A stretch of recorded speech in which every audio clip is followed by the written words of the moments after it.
It is now 89 seconds to midnight. It is now 89 seconds to midnight. It is now 89 seconds to midnight. The left-wing gender insanity being pushed on our children is an act of child abuse. Very simple. Here's my plan to stop the chemical, physical, and emotional mutilation of our youth.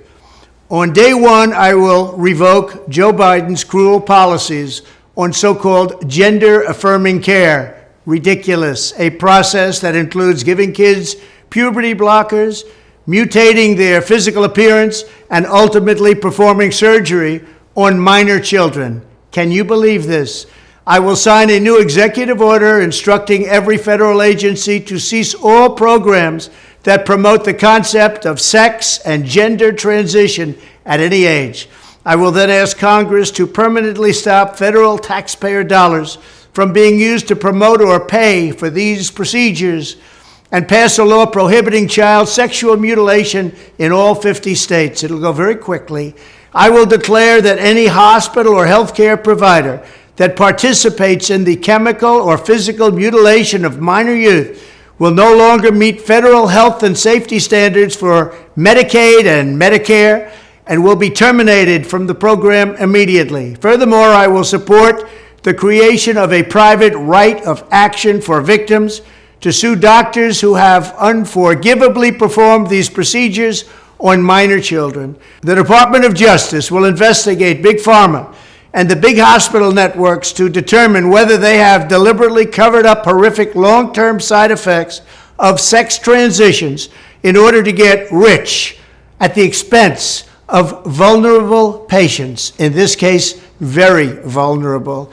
We will also investigate whether Big Pharma or others have illegally marketed hormones and puberty blockers which are in no way licensed or approved for this use.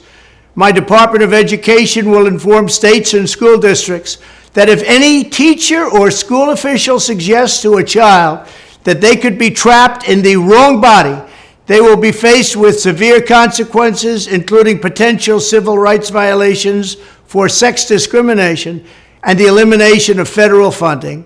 As part of our new credentialing body for teachers, we will promote positive education about the nuclear family, the roles of mothers and fathers, and celebrating rather than erasing the things that make men and women different and unique. I will ask Congress to pass a bill establishing that the only genders recognized by the United States government are male and female, and they are assigned at birth. The bill will also make clear that Title IX prohibits men from participating in women's sports, and we will protect the rights of parents from being forced to allow their minor child to assume a gender which is new and an identity without the parents' consent. The identity will not be new, and it will not be without parental consent.